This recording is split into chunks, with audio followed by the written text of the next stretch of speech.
Ikalabing-apat na kabanata. Ang planong pagpatay kay Jesus. 2 araw na lang noon bago sumapit ang pista ng paglampas ng anghel at pista ng tinapay na walang pampaalsa. Ang mga namamahalang pari at ang mga tagapagturo ng kautusan ay naghahanap ng pagkakataon upang lihim nilang madakip at maipapatay si Jesus. Sinabi nila, "Huwag nating gawin sa pista dahil baka magkagulo ang mga tao." Pinuhusan ng pabango si Jesus. Nang si Jesus ay nasa Betania, habang kumakain siya sa bahay ni Simon na dating may malubhang sakit sa balat, dumating ang isang babae. May dala siyang mamahaling pabango na nasa isang sisidlang yari sa batong alabastro.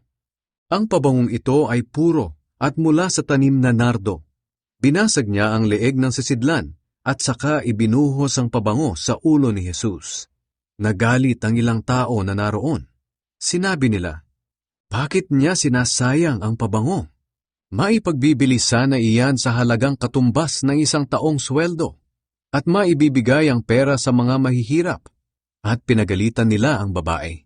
Pero sinabi ni Jesus, "Pabayaan ninyo siya. Bakit niyo siya ginugulo?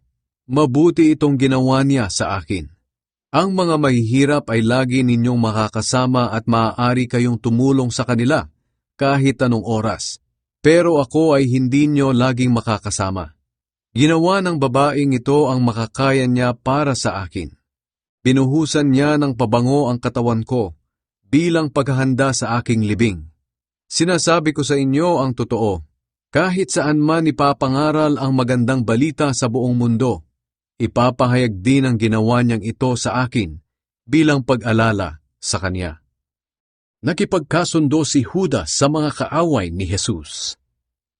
Si Judas Iscariote na isa sa 12 tagasunod ay pumunta sa mga namamahalang pari upang ipagkanulo si Jesus. Natuwa sila nang malaman nila ang pakay ni Judas at nangako silang bibigyan siya ng pera. Kaya mula noon, humanap si Judas ng pagkakataon upang maibigay si Jesus sa kanila. Ang huling hapunan ni Jesus kasama ang mga tagasunod niya. Dumating ang unang araw ng pista ng tinapay na walang pampaalsa. Ito ang araw na inihahandog ang tupa na kinakain sa pista ng paglampas ng anghel.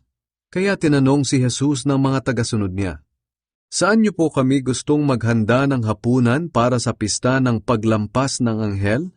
Inutusan niya ang 2 sa mga tagasunod niya, "Pumunta kayo sa lungsod ng Jerusalem, at doon ay may masasalubong kayong isang lalaking may pasan na 1 bangang tubig. Sundan ninyo siya sa bahay na papasukan niya, at sabihin ninyo sa may-ari ng bahay, ipinapatanong po ng guro kung saan ang kwartong kakainan niya ng hapunan, nakasama ang mga tagasunod niya, upang ipagdiwang ang pista ng paglampas ng anghel. Ituturo niya sa inyo ang isang malaking kwarto sa itaas.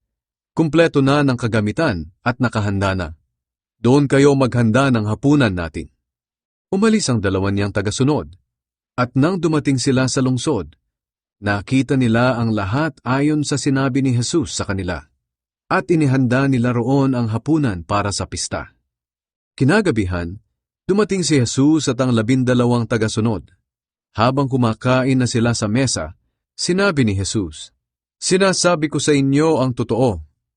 Ang isa sa inyo na kasalo ko sa pagkain ay magtatraydor sa akin." Nalungkot sila nang marinig ito, at isa-isa silang nagtanong sa kanya, "Hindi ako iyon, di po ba?"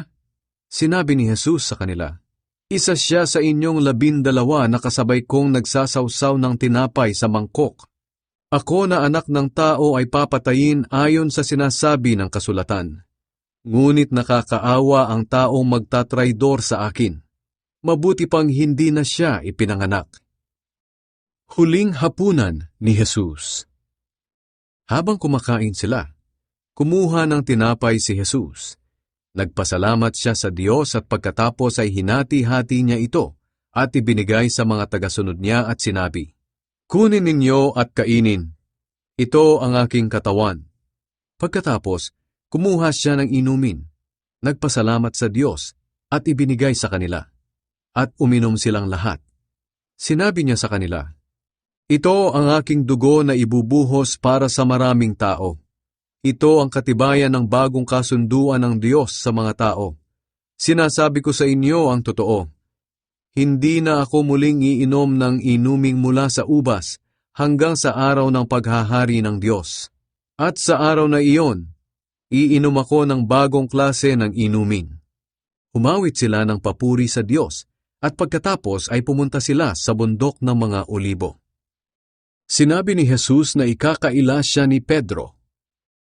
Sinabi ni Jesus sa mga tagasunod niya, "Iiwan ninyo akong lahat, dahil sinabi ng Diyos sa kasulatan, papatayin ko ang pastol at magsisipangalat ang mga tupa. Ngunit pagkatapos na ako ay muling mabuhay, mauuna ako sa inyo sa Galilea." Sinabi ni Pedro kay Jesus, "Kahit iwanan po kayo ng lahat, hindi ko kayo iiwan." Sinagot siya ni Jesus, "Sinasabi ko sa iyo ang totoo. Bago tumilaok ang manok ng pangalawang beses ngayong gabi, 3 beses mong ikakaila na kilala mo ako." Pero iginiit pa rin ni Pedro, "Hinding-hindi ko kayo ikakaila, kahit napatayin pa akong kasama ninyo." At ganoon din ang sinabi ng iba pa niyang kasamahan.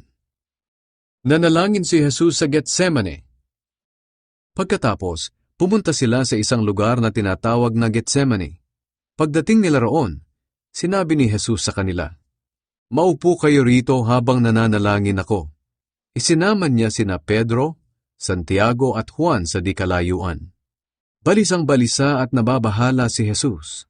Sinabi niya sa kanila, "Para akong mamamatay sa labis na kalungkutan. Dito lang kayo at magpuyat." Lumayo siya ng kaunti, lumuhod sa lupa at nanalangin na kung maaari, ay huwag na niyang danasin ang paghihirap na kanyang haharapin. Sinabi niya, "Ama, magagawa niyo ang lahat ng bagay. Kung maaari, ilayo niyo sa akin ang mga paghihirap na darating. Ngunit hindi ang kalooban ko ang masunod, kundi ang kalooban ninyo." Binalikan ni Jesus ang 3 niyang tagasunod, at dinatnan silang natutulog. Sinabi niya kay Pedro, "Simon, natutulog ka ba? Hindi ka ba makapagpuyat kahit 1 oras lang?" At sinabi niya sa kanila, "Magpuyat kayo at manalangin para hindi kayo madaig ng tukso. Ang espiritu ay handang sumunod, ngunit mahina ang laman." Muling lumayo si Jesus at nanalangin. Ganoon pa rin ang kanyang dalangin. Pagkatapos, muli niyang binalikan ang mga tagasunod niya, at nadatnan na naman niya silang natutulog, dahil antok na sila. At nang gisingin sila ni Jesus, nahiya sila at hindi nila alam kung ano ang sasabihin nila kay Jesus. Sa 2 pagbalik ni Jesus, sinabi niya sa kanila, "Natutulog pa rin ba kayo at nagpapahinga? Tama na iyan. Dumating na ang oras na ako na anak ng tao ay pagkakanulo sa mga makasalanan. Tayo na. Narito na ang nagtatraidor sa akin." Ang pagdakip kay Jesus. Nagsasalita pa si Jesus nang biglang dumating si Judas na isa sa 12 tagasunod. Marami siyang kasama na armado ng mga espada at pamalo. Isinugo sila ng mga namamahalang pari, mga tagapagturo ng kautusan at ng mga pinuno ng mga Hudyo. Ganito ang palatandaan na ibinigay ng traidor na si Judas sa mga huhuli kay Jesus. "Ang babatiin ko sa pamamagitan ng isang halik ang siyang pakay ninyo. Dakpin ninyo siya at dalhin, at bantayang mabuti." Kaya nang dumating si Judas, agad siyang lumapit kay Jesus at bumati, "Guro!" Sabay halik sa kanya. At dinakip agad ng mga tao si Jesus.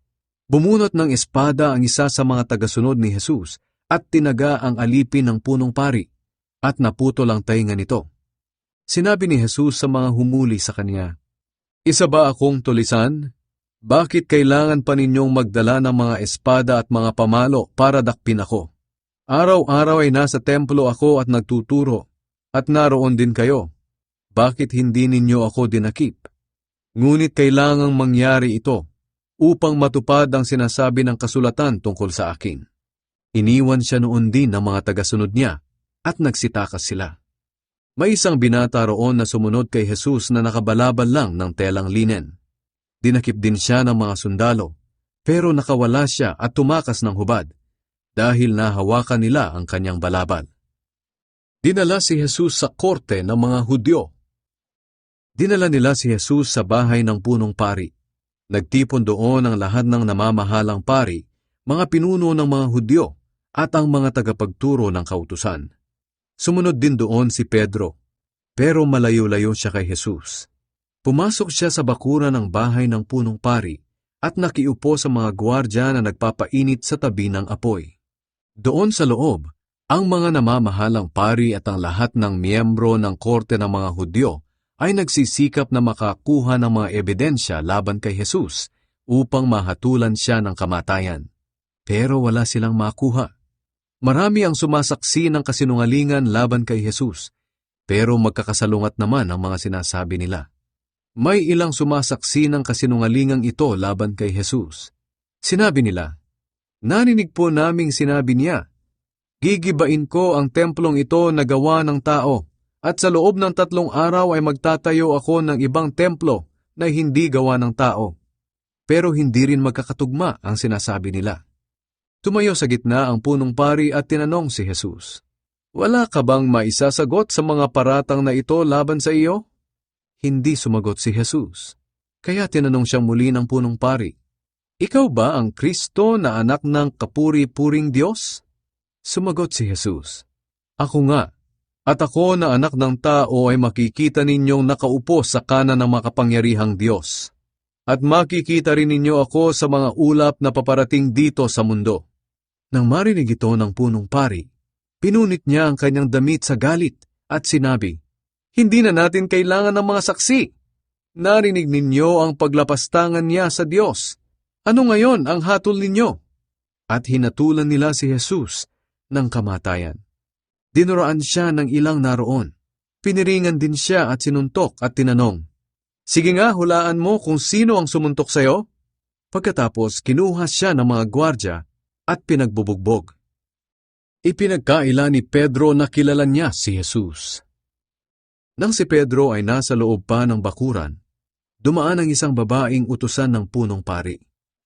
Nang makita niya si Pedro na nagpapainit malapit sa apoy, tinitigan niya ito at sinabi, "Kasama ka rin ni Jesus na taga Nazaret, hindi ba?" Pero itinanggi ito ni Pedro. "Hindi ko alam ang sinasabi mo." Pagkatapos, umalis siya roon at pumunta sa may labasan, at noon din ay tumilaok ang manok. Nakita na naman siya roon ng babaeng utusan, kaya sinabi ng babae sa mga taong naroon, "Ang taong iyan ay isa rin sa mga kasamahan ni Jesus." Pero muling itinanggi ito ni Pedro. Maya-maya sinabi ng mga taong naroon, "Isa ka nga sa mga kasamahan niya, dahil taga Galilea ka rin." Pero sumumpa si Pedro, "Kahit mamatay man ako, hindi ko talaga kilala ang taong sinasabi ninyo."